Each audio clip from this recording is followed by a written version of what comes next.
I'm Logan Crawford, and right now on Spotlight, we're exploring the transformative insights of Lyle Simpson's amazing book that is called Fully Human, Fully Alive. This compelling guide aims to help individuals break free from the limitations of Maslow's social level of living and achieve their highest potential. Join us right now as we uncover the paths to overcoming personal barriers and becoming truly alive.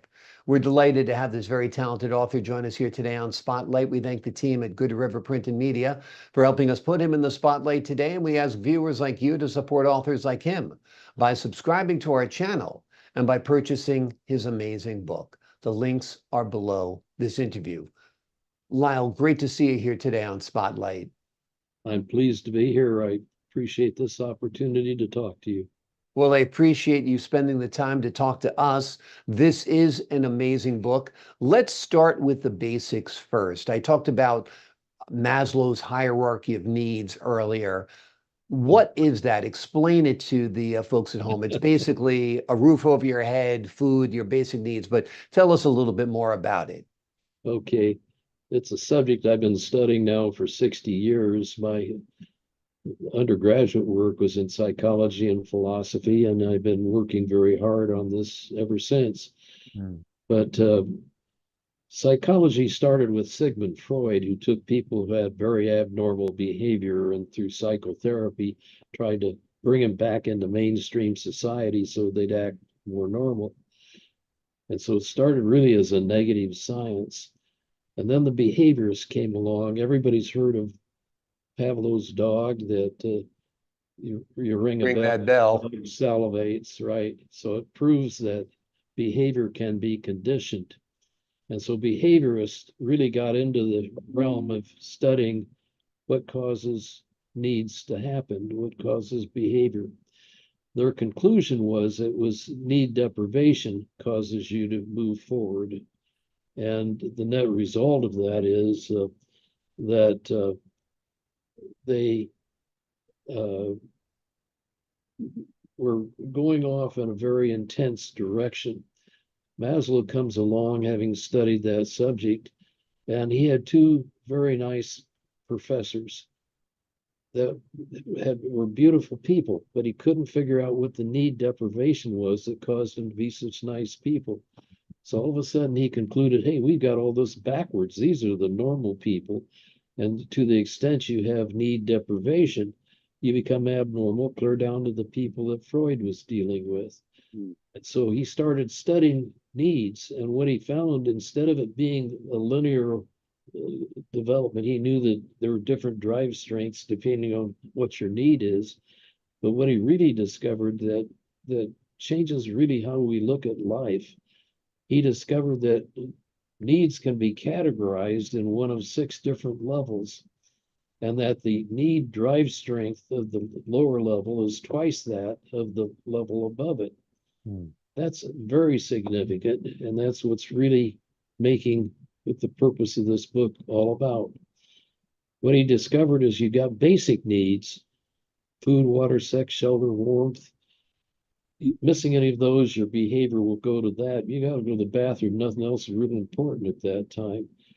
Once your basic needs are satisfied, then in essence, what you do is you feather your nest on the security level to assure that those needs are satisfied the next go around. Once you feel secure, then you can bring other people within your defense mechanism and share life with them. And he calls that the social level. Now, what makes this significant for the subject we're talking about today, Maslow discovered that 70% of people living in America today can't get above the social level. That's significant because there's 3 levels above that. For those people that are able to get above that, you get into the self-awareness or the ego level where you fulfill yourself as an individual. Once you're satisfied there, about 6% get to the level of actualization where all of their needs are totally satisfied.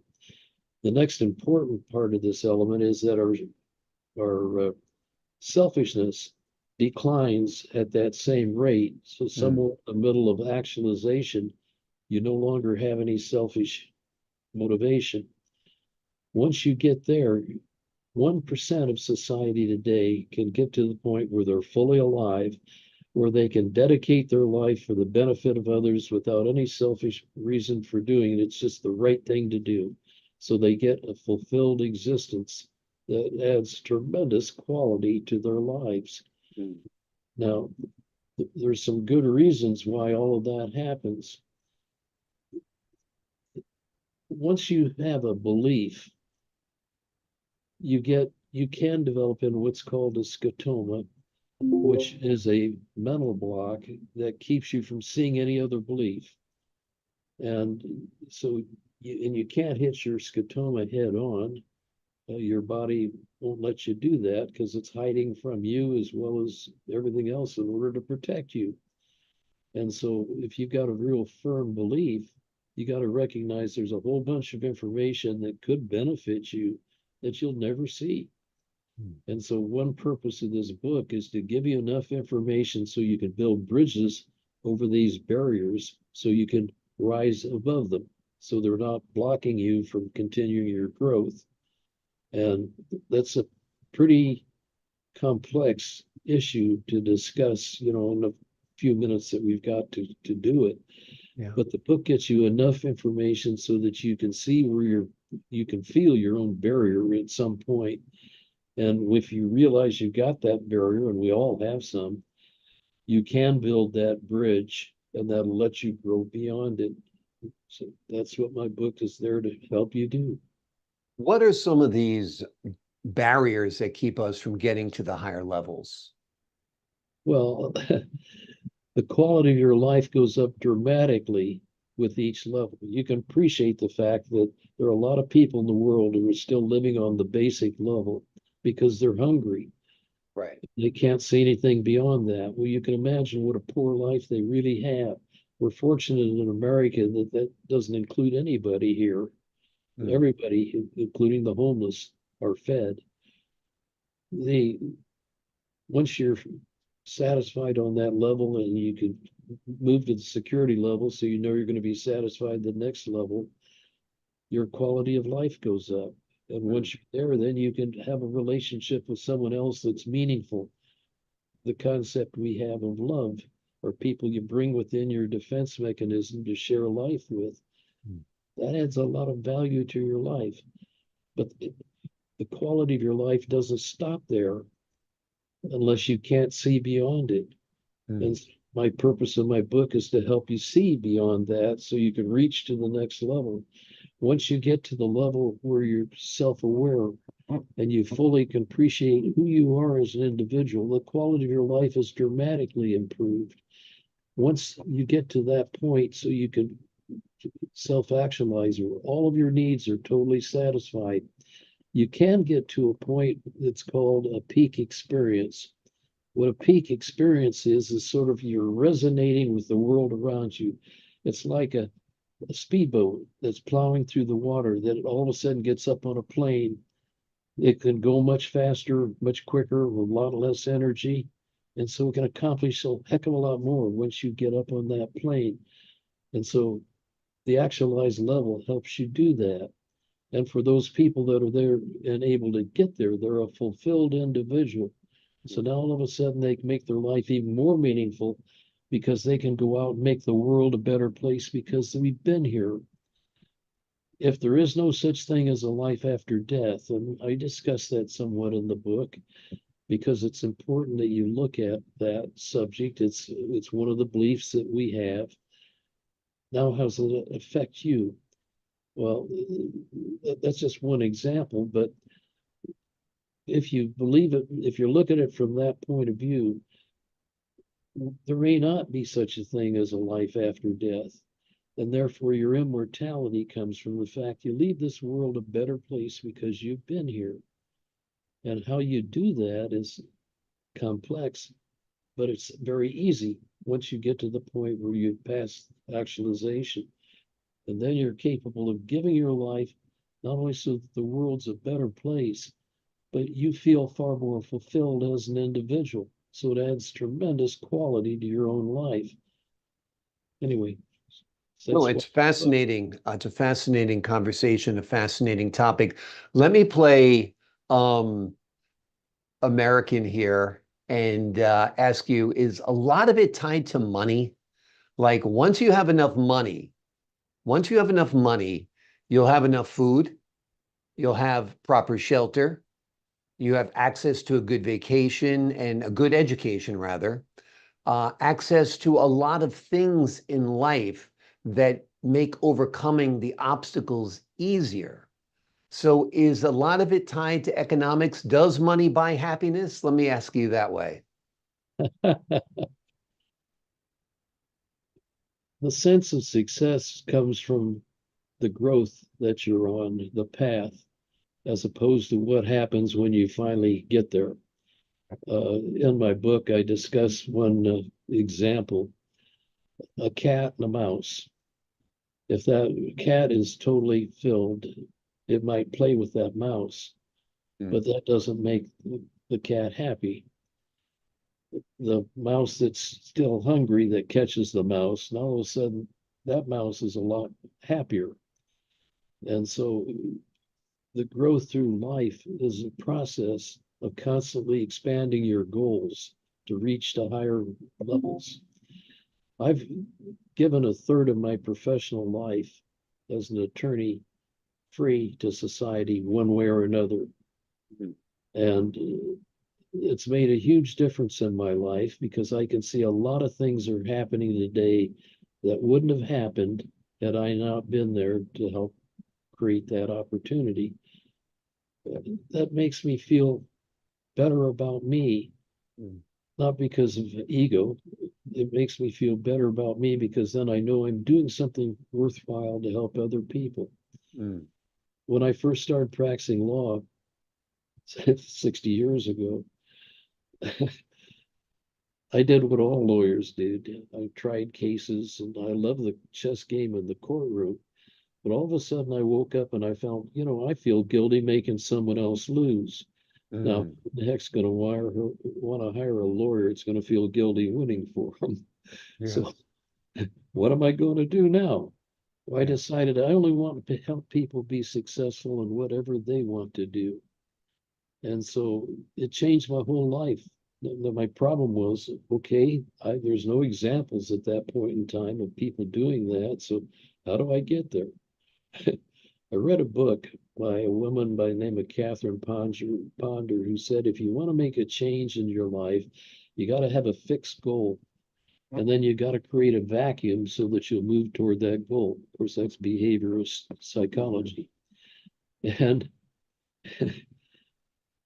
so lawyers get nervous back then anyway, because you couldn't advertise that you didn't have 2 months worth of work on your desk. You worried about it. So I took half of my work down the hall and gave it to another lawyer. And the day didn't pass, but the first opportunity to create a business came about. Well, now I've created over 1,000 different entities in my history, my life, and 5 of them are now world leaders in what they do. When you create a business, there's a statistic out there that says 80% of all new businesses fail in the first 3 years. So I started studying what causes that to happen. And the reason why you have a board of directors in a larger organization, I had a client tell me one time, we're all born with 10 columns and 100 marbles. They just distribute different for different people. Mm, So if you've got a column with a lot of marbles in it, you got to recognize some of your columns are missing some. mm, And so the reason why you have a board of directors is so that the weakness of you as an individual doesn't become the institutional weakness. Well, most smaller businesses can't afford an outside board of directors. So I fill that role for them. And so I lose maybe 16 or 17% because it really was a dumb idea or you don't listen. But there's a big spread between that and the 80% we're talking about. So I think we do add value for those companies. And I can give you some examples of who they are and what they're doing and tell you why they're successful. But those are opportunities where you can make a difference in the world. yeah. Uh, I became, I've been active in the American Human Association now for 50 years. my successor as national president of the organization is a guy named Isaac Asimov, who published 480 books. And look at the difference that he's made. He's been dead now for 40 years, but Asimov's 2-volume guide to the Bible that takes every chapter of the New and Old Testament and puts it in a historic setting so you know why it was written. Now, it took a brilliant mind to do that, or Asimov's Guide to Science, or Asimov's Guide to Physics. When I asked him to be my successor as president of the national organization, he says, well, I can understand why you're asking, and I'd be happy to do that, except for one thing, and that's that you meet all over the United States. And if I can't go by car or train, I won't leave my home on Central Park. And so I can't do it. And I said, I'll be chairman of your board for a year, and I'll see that my successor fill that role for you. I've got a project here for you that I really need your help with. And so he agreed to do it. And just think of the difference that he's made in the lives of people. Yeah. He told me he wouldn't fly in an airplane, even though he's a science fiction author of the world at that point in time. I thought, well, you got a real problem there. But anyway, my goal in this book is to help people make the very most that they possibly can out of their own lives. And I think I can say that I've been somewhat of an example. And I don't mean that out of vanity. I mean it because I've been living what the book is talking all about. Yeah, you're living a self-actualized life, which is wonderful. What advice would you give to someone who feels stuck right now and unable to see beyond their current limitations? Say that again. What advice would you give someone who feels stuck and unable to see beyond their current limitations? Well, we all have limitations. If I understood your question correctly, and maybe I don't understand it correctly. People feel like they don't have any control in their life, that they're stuck in place, that they're a victim of circumstance. How can somebody apply the principles that you write about to make their own lives better for somebody who feels trapped right now? Well, there's a lot of reasons why that happens. And a lot of it psychological. And it's how you're viewing whatever your circumstances are. The book addresses 3 different audiences. The first problem is somebody that's got that problem. It would benefit them to seek outside assistance, and there's all kinds of counselors out there, so they can identify their problem, because their scotoma, their barrier, they can't see it. They're simply backing away and acting negatively toward it. So you first have to understand what it is so that you can build the bridge around it. Otherwise, it's going to paralyze you and it's going to keep you there. And B.F. Skinner, who was the head of the behavior psychologists, and Abraham Maslow, who created humanistic psychology, they were both members of the American Humanist Association. A friend of mine sat on a bar stool between the two of them where they were arguing over their philosophy of humanism. And I've kicked myself now for 30 years that before he died, I didn't have him write an essay on what that argument was about, because that'd be a classic among psychologists. Yeah. But unfortunately, I didn't get that done. But the point is, most people don't know themselves and need help to get there. And as I say, once you have a belief, it can be a negative belief about yourself. That's a tremendous barrier. And and of course, if you're hungry, like many people, 9 billion people in the world today, a lot of them are hungry. Mhm. And how you adjust to that, you first got to be fed and Mhm. have a system that'll show you how you're going to be fed tomorrow so that you get to the security level. Fortunately, in America, most people are on the social level, but it's the 70% that are stuck there that I'm trying to deal with. Mm. If I were speaking to somebody in China, I'd be speaking a different message. Uh, or the Middle East, or the people that are literally starving. Yeah.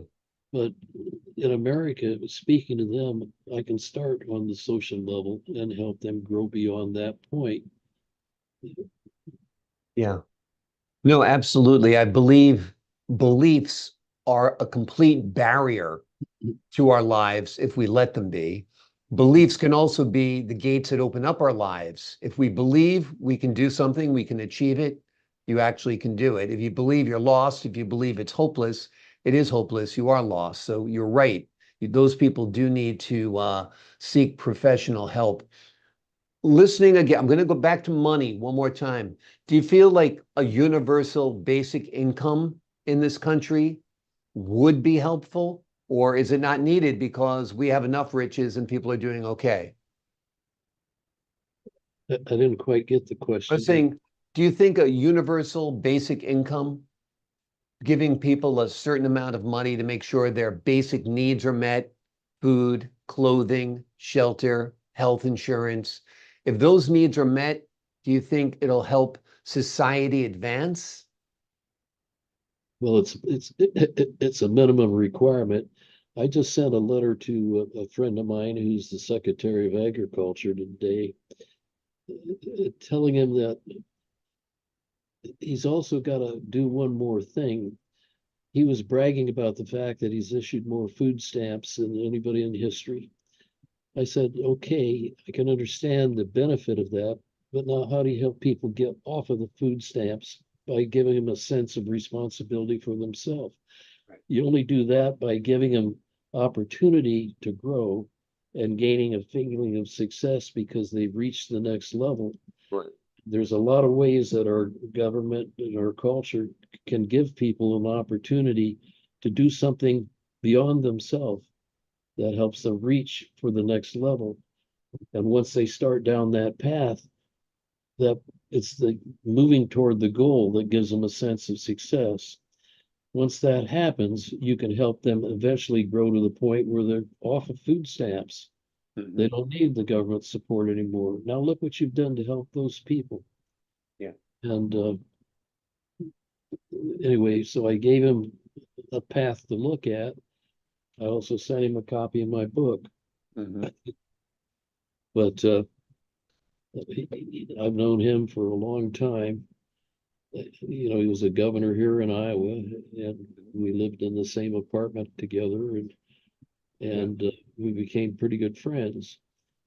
Uh, but how he's going to take my advice to him, No, find but out. you're very, very right. In some ways, there either has to be a reward to get off of food stamps, or there, in some ways, need deprivation pushes us ahead, Well, right? there are some people that'll never get beyond it because they're cemented in their low self-esteem. Right. But hopefully their children will see the benefit if they're shown other paths to follow so that they don't follow their parents, because there's some of them that are fourth and fifth generations people that are socially dependent on food stamps. And it's really kind of sad that society's not doing anything to help those people have a better life. And so I was trying to do that, and we'll see what As the we'll say. Bible says, teach a man to fish, give a man a fish, he eats for a day, teach a man to fish, he eats for a lifetime, right? That's right. Well, that's the whole objective of my book. Yeah. And it's any way you look at it, helping people have a better life because they've been here adds a lot of value to your own life. Yeah. Uh, my my law firm requires that I keep a resume because when they're doing their conflict checks before they get involved in lawsuit, only to find that I've been on the board of whatever those organizations are, they want to, they don't want to have that problem. Mm. But my resume is now 19 pages. Mm. Things that I've done. I've been in the military for 30 years. I was an Army officer for 13 and transferred to the Navy as a lawyer and wound up an appellate judge in the Navy after 17 years. Mm. And that causes you to see life from a little different perspective. It also adds, hopefully, value in our society that we've got that kind of protection, that people care that much. The American Bar Association sent 10 of us, who were, each of us chaired the law practice management section for our state, sent us to China in 2007 because they'd only been graduating lawyers from law school for 10 years. And we didn't have any idea what that system was all about. Well, that was an eye-opening experience. Mm. First thing I learned is that the social glue in the Western society is religion. Mhm. That's the substance that causes us to live safely together. Well, they don't do that in China. They don't want people meeting together like that. And so they discourage that, even though they do have religions. But if somebody who thinks they're pretty religious there is like the Christian here that goes to church on Christmas and Easter and assumes they're the Christian. Yeah. But over there, what causes you to protect yourself and what keeps the social glue is saving face. Mm. And losing face with somebody over there is like a mortal sin. I've been the legal counsel for one of our Iowa governors here since 1978, who's now the longest serving governor in the history of the United States, over 22 years, who just spent 3.5 years as the ambassador to China. And very successful in what he did. But it's kind of interesting. When he first became governor, we had a tremendous problem with agriculture. It was in very bad condition here in Iowa. And so what he did, we were creating a sister state with one of the provinces in China. He went over there and he built a model of an Iowa farm complete with John Deere equipment to show these people. And then he invited the leadership of that province to come visit Iowa. Xi's father was the equivalent of the governor, and Xi himself was a county level officer at that time. So daddy sends his son to visit Iowa. And Terry Branstad treated him like he was a hero and showed him all of Iowa. In fact, at one particular part of the state, they didn't have sufficient hotels for him, so he arranged to have them stay with a family farm. He went out of here feeling like he was a king.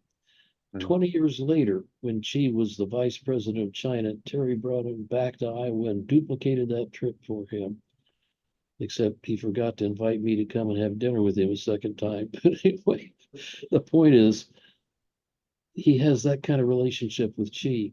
Mhm. He gets over there as the ambassador and presents his papers, and Xi asked him to wait for a little bit because he wanted the other ambassadors to leave. And then he and Terry and his wife, and not only that, but his daughter and son-in-law and 2 grandchildren to come to his house for dinner.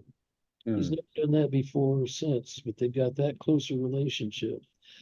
And because they have that closer relationship, Terry got Xi to tell Kim in North Korea that if they initiate war with America, China's not going to their defense. That's huge. Yeah. So huge those of us with more than 20 years in service get a daily briefing from the Pentagon because some poor guy there doesn't have anything else to do. But the point is, they went nuts when they heard that because our whole defense strategy has been based upon, gee, get us in a war with North Korea. Hmm. Or the other way around, North Korea getting us in a war with China. And so he's made a huge difference in the world. Yeah. And but when you look at it from the point of view of psychology, which is really how I've been able to help him in his efforts to be governor, you maximize the opportunities that you have that make a real difference. And just think what that does to the quality of Terry's own life, the difference that he's made. So I live what I preach, really. Right. And it goes back to your initial point. Hopefully there's a heaven. Hopefully there's an afterlife. Hopefully there's an eternity. But also what we do down here on earth counts. And so we have to be a bit existentialist as well to make this world as good as we can possibly leave it, right? No question about it. And I don't know if there's a life after death or not. I'm not worrying about that. Hope there is, Me too. as most people do. I do talk about those subjects because those subjects in themselves can be your barrier. Exactly. You stop at that point in time. I don't have to worry about life because there's a life hereafter and I'll enjoy the next one. Even if I'm not enjoying this one. That's stupid, but a lot of people think that way. And I'm not challenging anybody's religion. Exactly. No, I understand it completely.